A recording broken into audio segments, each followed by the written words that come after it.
Hello and welcome to Ask Auto गुरु।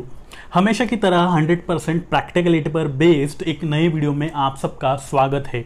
और अगर आप इस वीडियो को देख रहे हो तो आप ये ज़रूर जान पाओगे कि टेक्निकली और प्रैक्टिकली ये जो महिंद्रा की XUV 700 है 700 है आपके लिए कितनी यूज़फुल साबित हो पाती है। आगे बढ़ने से पहले आप लोगों को बता दूं कि इस गाड़ी का सबसे ज़्यादा पसंद किया जाने वाला अगर कोई वेरिएंट है तो वो है MX डीजल मैनुअल।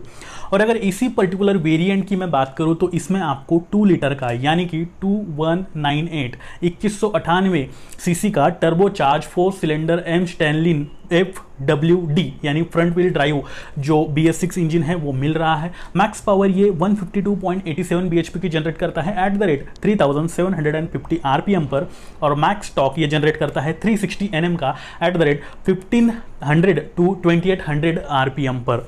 यहाँ आपको 6 स्पीड का गियर बॉक्स मिल जाता है और ये मैनुअल ट्रांसमिशन के साथ आता है। यहाँ ऑटोमेटिक भी आता है लेकिन उसकी बात हम किसी और वीडियो में कर लेंगे। तो अब जैसे आपने इस इंजन को देखा, इसमें आपको जो मैक्स पावर है 152.87 की मिल रही है और टॉर्क कहीं ना कहीं 360 Nm का मिल रहा है विच इज़ ह्यूज। इस तरह से देखा जाए तो सेगमेंट में सबसे ज़्यादा टॉर्क इंजन ये है। यहाँ पे एक फ़ायदा आपको ज़रूर होने वाला है, टॉर्क अगर ज़्यादा रहा तो उसके कई सारे फायदे होते हैं। मैं हर एक वीडियो में कहता हूँ, जैसे कि आपका मैक्सिमम लोड गाड़ी उठा लेती है, कई दूर दरार एरिया में चलना होता है, पहाड़ है, खड्डे है, ऐसे में भी गाड़ी पिकअप अच्छे से ले लेती है। इनफैक्ट हाईवे पे भी जो इनिशियल पिकअप है वो काफ़ी अच्छा बेहतर हो जाता है। कम स्पीड पे भी गाड़ी ओवरटेक करने में काफ़ी आसानी हो जाती है। तो मतलब सेकंड, थर्ड, फोर्थ गियर पे भी आप आसानी से जो है ओवरटेक कर सकते हो अगर कम स्पीड में रही तो ये सारे बेनिफिट मिल जाते हैं। गड्ढों के रास्तों में भी आपको गाड़ी को स्लो करके इनिशियल वापस से उठा लेना, इस तरह के फायदे यहाँ मिल जाते हैं। और जो पावर इसके अंदर आपको मिल रही है हाई स्पीड परफॉर्मेंस में काफ़ी बेहतर साबित होने वाली है। तो टॉर्क और पावर का जो रेशो है वो काफ़ी अच्छे से इस पर्टिकुलर गाड़ी में मेंटेन करा गया है, इस पर्टिकुलर इंजन में मेंटेन रखा गया है।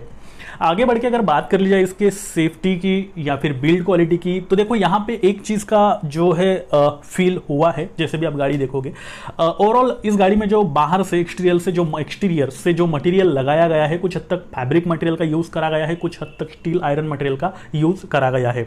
इनफैक्ट जो बूट है यानी कि जो रियर डोर है आपका, वहाँ पे भी फाइबर का मटेरियल का जो है यूज़ किया गया है। कुछ हद तक कॉस्ट कटिंग नजर आती है, कुछ हद तक। और जो डोर्स की क्वालिटी है, मतलब जो यहाँ 5 डोर मिल रहा है आपको, जो ड्राइवर को ड्राइवर के डोर से और साथ ही जो मिड रो है, मिडल रो रहती है, उसके भी डोर्स आप देखोगे तो कहीं ना कहीं फैब्रिक मटेरियल यहाँ ज़्यादा यूज़ करा गया है। खैर मटेरियल चाहे जो भी हो, क्वालिटी अच्छी होनी चाहिए जो कि यहाँ पे दिख रही है। ABC पिलर भी मजबूत है इसके, सेफ्टी फीचर्स भी इसमें काफ़ी सारे मिल रहे हैं। इसके अलावा इसकी अभी तक कोई भी क्रैश टेस्ट नहीं हुई है, इसलिए इसके सेफ्टी जो फीचर्स है उस पर ही हम ये अंदाज़ा लगा सकते हैं कि ये कितनी सेफ है। तो अगर सेफ्टी फीचर्स की बात कर ली जाए तो यहाँ पे आपको एंटी लॉक ब्रेकिंग सिस्टम जो है वो ऑफर की जा रही है। इसके अलावा brake assist, central locking, anti tiff alarm, number of जो ईयरबैग्स आपको मिल रहे हैं वो 7 मिल रहे हैं। ड्राइवर ईयर बैग मिल रही है, पैसेंजर ईयर बैग मिल रही है और साइड का जो ईयर बैग्स है वो भी मिल रहे हैं फ्रंट के लिए।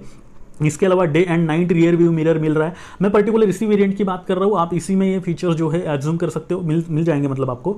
इसके अलावा passenger side rear view mirror मिल रहा है, रियर सीट बेल्ट मिल रहा है, उसके बाद जो सीट बेल्ट है उसकी वार्निंग लाइट वो मिल रहा है, डोर हजार्ड वार्निंग मिल रही है, साइड इंपैक्ट बिम मिल रहा है, फ्रंट इंपैक्ट बिम मिल रहा है, एडजस्टेबल सीट्स, उसके अलावा engine immobiliser, engine check warning, EBD, driver drowsiness alert, driver assistant, ADAS AD, यानी ये ऐसा है कि एडेप्टिव क्रूज कंट्रोल का सिस्टम इसमें आपको ऑफर किया जा रहा है। इसके ऊपर डेडिकेटेड एक वीडियो बनाया जा सकता है जो कि आपको जल्दी मिल जाएगा। इसके अलावा इस गाड़ी में आपको ड्राइवर अटेंशन लेवल भी मिल रहा है, रियर कैमरा मिल रहा है, एंटी टिफ डिवाइस मिल रहा है, speed alert, speed sensing, auto door lock, isofix child seat इसमें आपको मिल रही है। इसके अलावा प्रिटेंशनर एंड फोर्स लिमिटर्स जो सीट बेल्ट से वो मिल रहे हैं, हिल असिस्ट मिल रहा है, 360 कैमरा इसके अंदर ऑफर किया जा रहा है। इतने सारे सेफ्टी फीचर्स इस गाड़ी में आपको मिल रहे हैं जहां से हम अंदाजा लगा सकते हैं कि ये कितनी सेफ है। इसके अलावा जैसे मैंने कहा था कि इस गाड़ी की मैक्स पावर आपको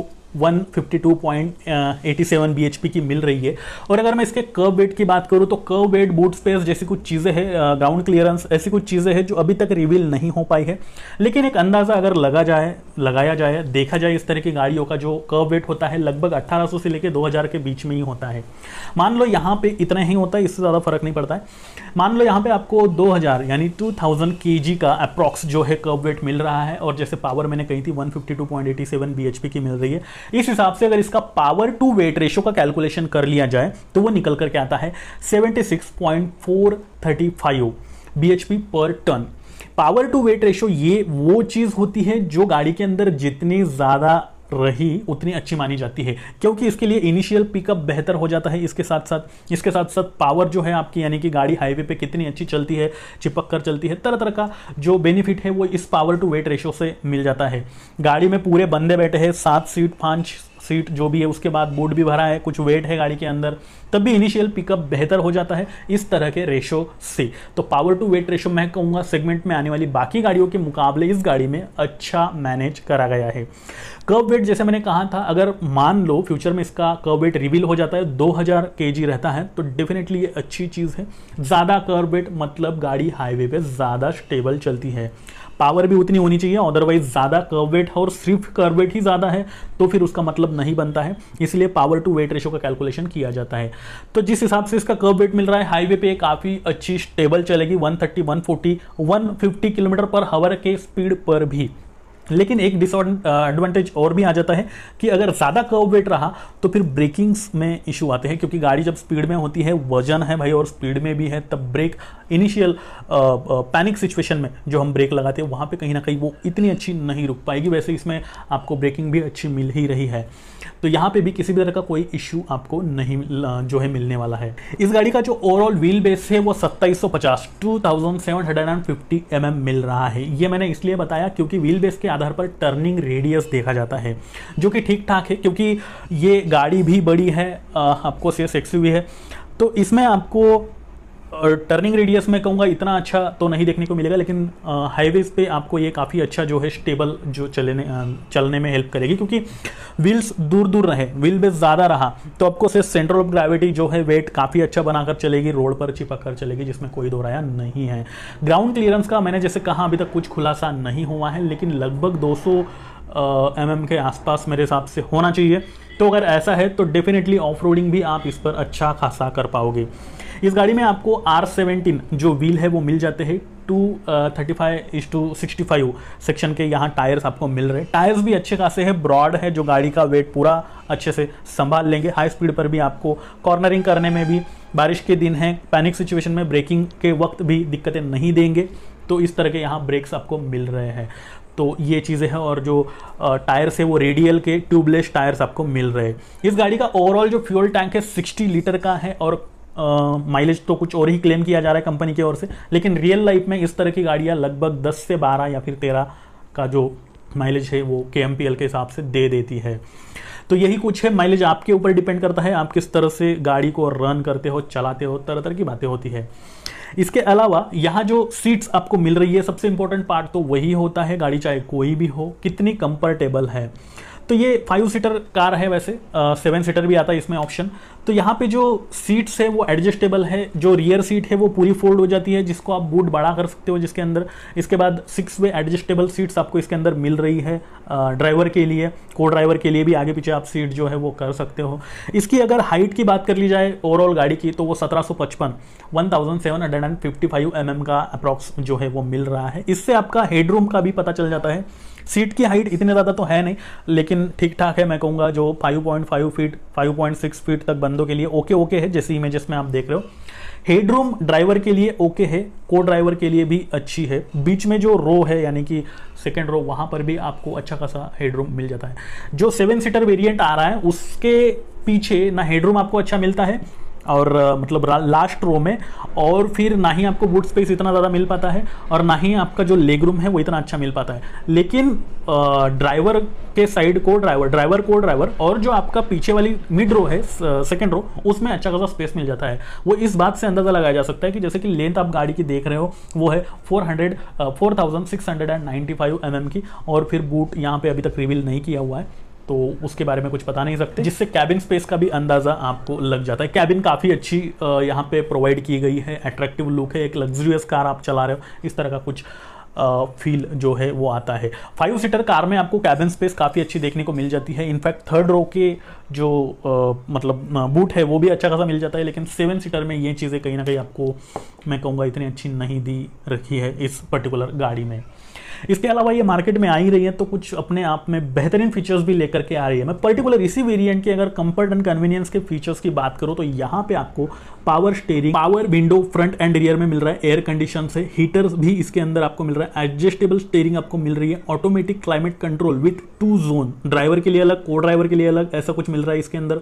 लो फ्यूल वार्निंग लाइट है, एसेसरी पावर आउटलेट है, वेनिटी मिरर से, रियर सीट एडजस्टेबल हेडरेस्ट है, इसके बाद कप होल्डर्स फ्रंट और रियर दोनों जगह मिल रहा है। रियर के लिए एसी वेंट्स मिल रहे हैं, cruise control, rear parking sensors, navigation system, engine start top button, USB charger front के लिए, central console armrest with storage, hands free tailgate, luggage hook and net. उसके बाद 4 ड्राइव मोड्स इसके अंदर मिल रहे हैं, इनका नाम कुछ जिप, जैप, जूप और एक है, ऐसे कुछ मिल रहे हैं। इसके बाद अगर इंटीरियर की बात कर ली जाए तो यहाँ पे आपको 7 इंच का डिजिटल क्लस्टर मिल रहा है, जिसके अंदर टैकोमीटर, ऑडोमीटर, डिजिटल क्लॉक, ये वाली चीज़ें मिल रही है। यहाँ एक ग्लव बॉक्स भी आपको मिल रहा है।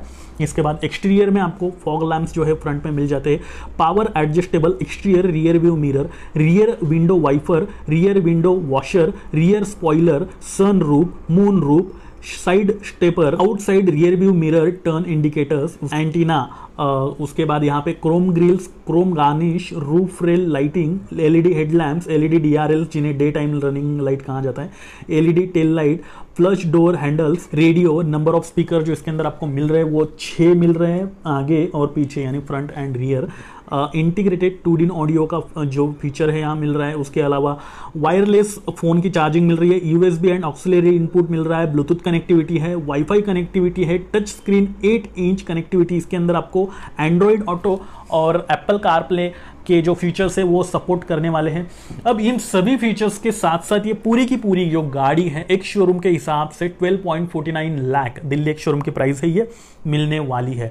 वैसे काफ़ी कम प्राइसेस में इसे लॉन्च किया गया है। इसके बेस वेरिएंट और फिर पेट्रोल वेरिएंट जो भी है वो इससे भी कम प्राइस में आपको मिल जाएंगे, टॉप वेरिएंट कुछ और प्राइस में मिलेगा। ये मैनुअल है, ऑटोमेटिक में भी आपको ये मिल जाता है, तो ऐसा कुछ यहाँ मिल रहा है। इसके अलावा मेन मुद्दे की बात आती है वो है service network and spare part availability.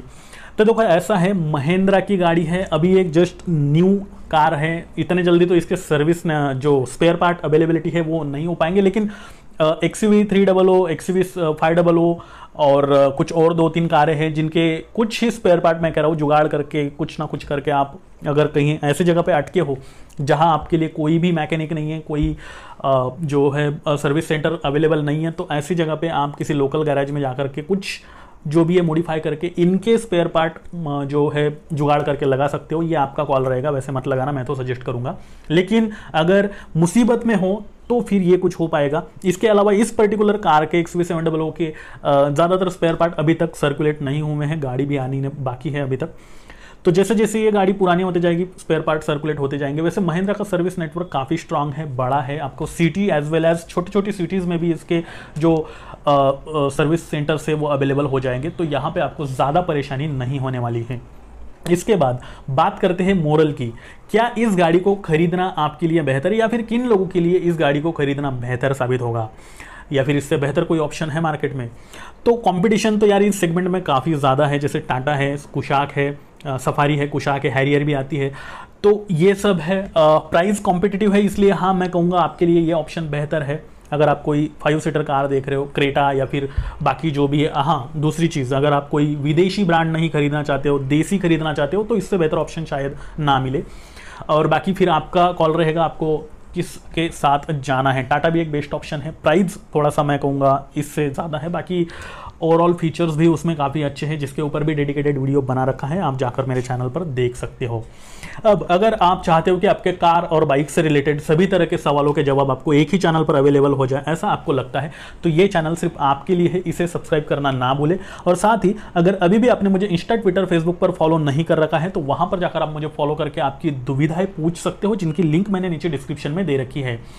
और अब मैं चेतन पाटिल लेता हूँ आपसे विदा और फिर से मिलता हूँ ऐसे ही किसी नए इंटरेस्टिंग वीडियो के साथ। तब तक के लिए नमस्कार।